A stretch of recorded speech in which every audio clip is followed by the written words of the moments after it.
Yun, what's up mga boss? Good morning po sa inyong lahat. Nandito na naman pong muli ang inyong boss Nolly Vlog nagbabalik.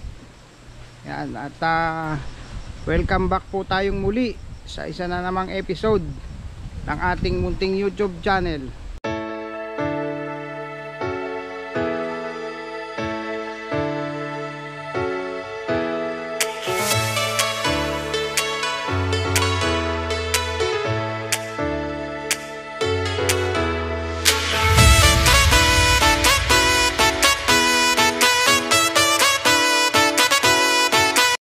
So isang mapagpalang araw na naman pong muli sa inyong lahat.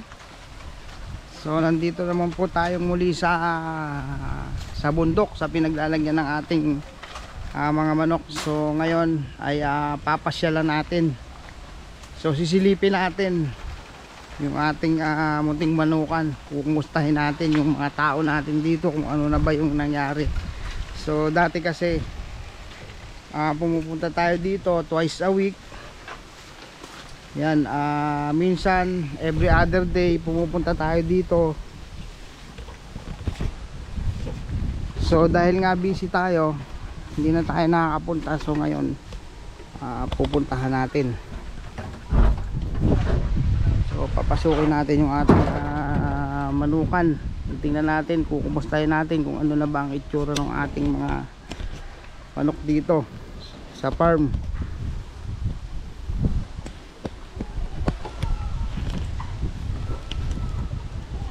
So ayan, medyo hindi tayo nakakarating dito madalas kasi nga gawa nung busy tayo sa paghahanda ng mga manok. So ito na pala yung mga na-harvest natin dito, minarvest ng tao natin. So as usual, nagdala tayo ng patuka ng ating mga manok dahil nga syempre ay ito yung isa sa pinakamahirap na aspeto ng pagmamanok. So dapat handa ka sa ano't ano man mangyayari. Yan. So magaganda na pala yung mga manok natin dito, mga na-harvest.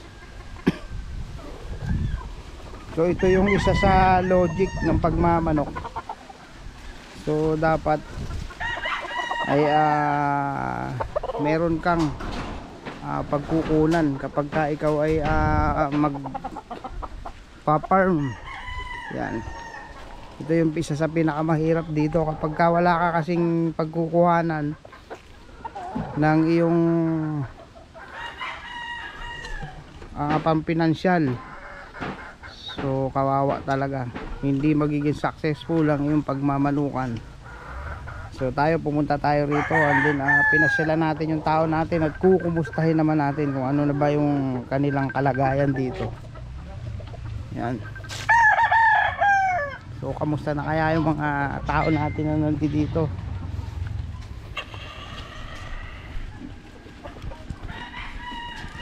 Si Celeste ay bango. Hello. Boss! Kamusta? Huwag mo naman ako kasama dyan, boss. Di ako ready. Wait lang. Oh, hello. Boss, ang buha kayo sama. Di ba ako ready? Hello, dito sa ito yung inaanak natin. Inaanak ko. Cute cute. Kamusta be? Kamusta na? So dito tayo, bumili tayo ng konting pagkain. So siyempre every time na pumupunta tayo dito, meron tayong ganito para naman kahit pa paano nakakatikim tayo ng masarap kasama yung mga tauhan natin. Yan. Oh. Ito na yung manukan natin, malapit na lumubog yung bakod sa damo. Yan. So mamaya titingnan natin sila isa-isa. Medyo 2 weeks din kasi bago tayo nakabalik dito. Kaya medyo na-miss natin itong ating manukan.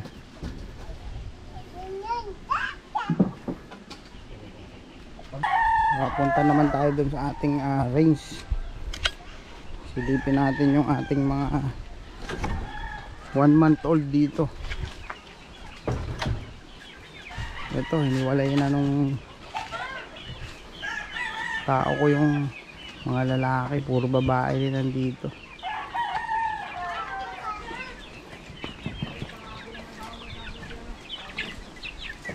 Ito yung mga lalaki.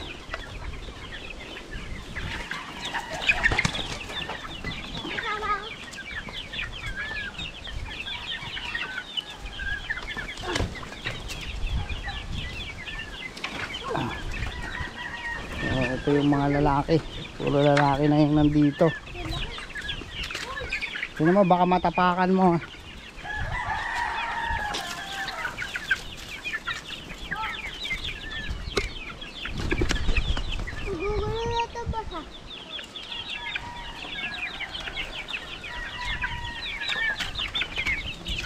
Ilan na lang pala to. Hindi ako ba?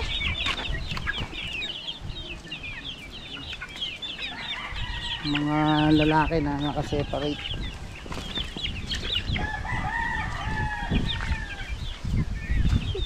Natin dito sa kabila. Meron pa.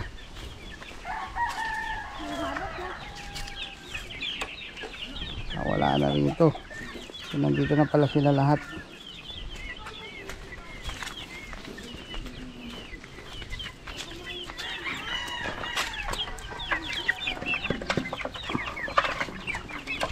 Ayan, medyo gutom.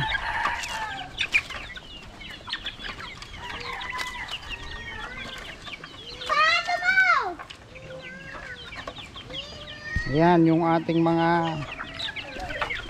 1 month old. So lipat naman tayo dun sa ating mga pulit. Ito yung ating mga 4 months old. Ito, marami babae rito. Ayan. Marami yan dito, Tornado Hats at Gilmore Hats. Ayun o, may gray na maganda.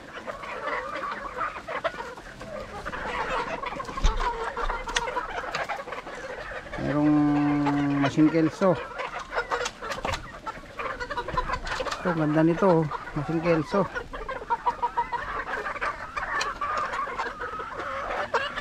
Ito 5K.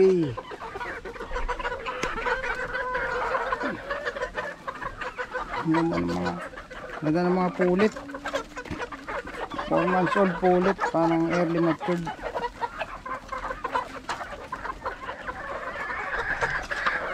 Ano, 5K sweater.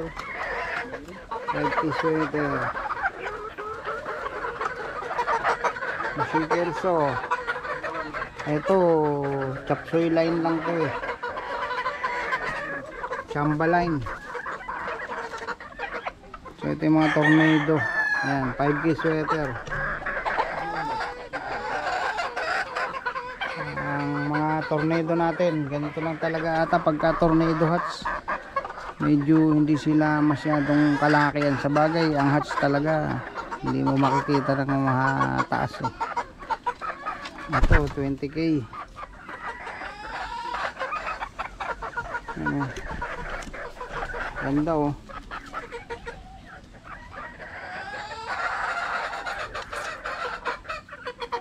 Golden boy ata ito.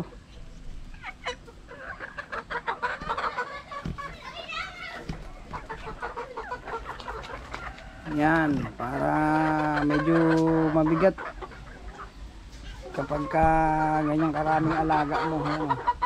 Yogurt gray. Yung 5K natin. So dito naman tayo sa mga pulit. Ito yung mga ready to breed natin na pulit. Yan. Sa mga naghahanap ng ready to breed. So ito. Ito medyo marami tayo dito gray. Dahil kasi ito yung ating winning line. So ito yung pinaparami natin. Dahil ito yung pinaka base blood natin. Yan. So naipon ito. Dahil nga siyempre marami nag-i-inquire sa atin, and then maraming gustong bumili. Ang problema lang halos gusto hingin na lang. So papaano naman tayo nito? Siyempre may expenses din tayo rito. Binabakunahan natin to, binavitamins. So alam naman po natin, hindi naman ganun kadali lang kung paano magpalaki ng ganito. Kaya ito ay lumaki ng ganito kasi nga siyempre pas tayo dun sa mga halos hingin na lang, presyong hingi. So hindi naman natin po pwedeng gawin na ganun kasi medyo malaki na rin ang na-invest natin dito. So i-breed ko na lang kaysa naman sa babaratin lang. Yun yung isa sa logic kasi ng mga buyer gusto ng quality na manok, gusto yung siyempre pag nag-inquire, yung iba pa nga pagka nag-inquire gusto yung talagang kumbaga branded, parang sa gamit yung gusto yung branded talaga, yung high quality.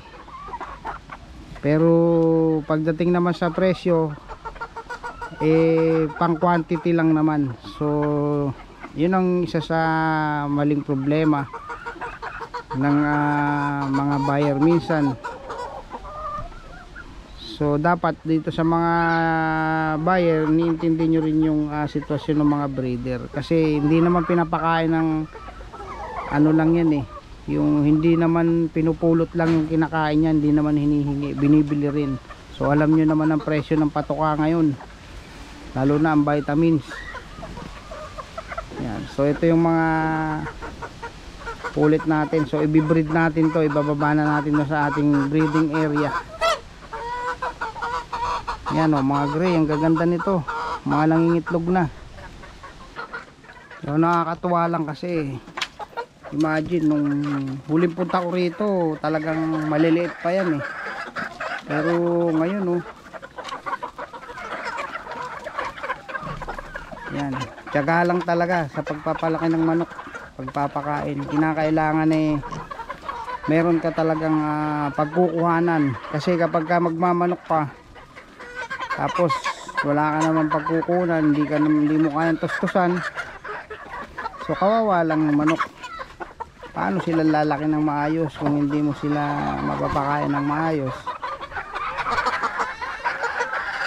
Ayan.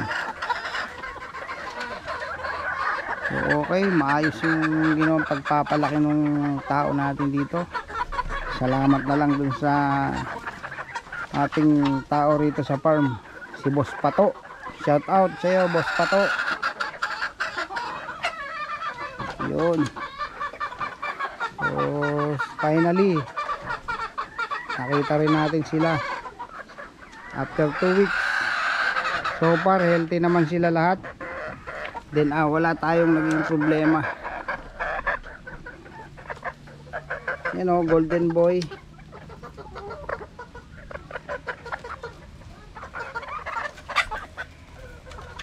Yun.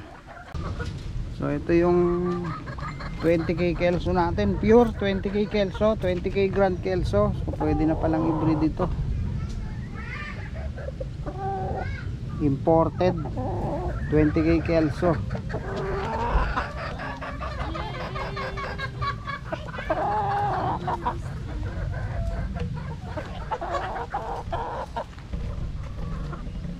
Ito yung isang gray natin na binalik natin. Inahanda na sana natin to para sa laban kaso hindi pa buo ang loob, kaya binalik natin sa farm. Jogod gray over 5k sweater. Ano, ang galing pa naman ito.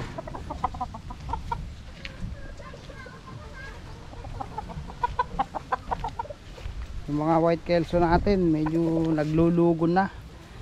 Bata pa pero naglulugon na.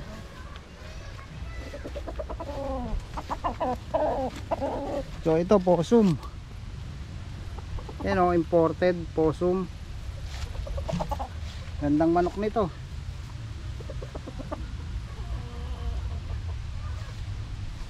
Nung huling punta ko rito, bagong pungos to. Pero ngayon okay na.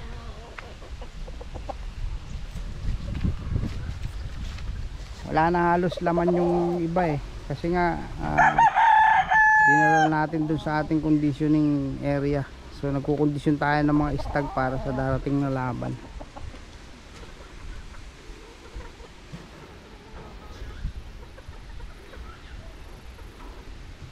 So yun lang. So ayun lang mga boss. At maraming salamat. So dito na natin tatapusin ang ating munting vlog. So sa mga boss natin dyan na mapapadaan dito sa ating munting YouTube channel, iniimbitahan ko po sana kayo na mag-subscribe at i-like nyo po sana at i-share, and then i-hit nyo yung ating munting notification bell. At nasa ganun maging updated kayo sa mga ina-upload natin na mga video. So ayun lang mga boss, maraming salamat sa mga nanood at manonood pa. So good luck po sa ating lahat. I know gold is not enough.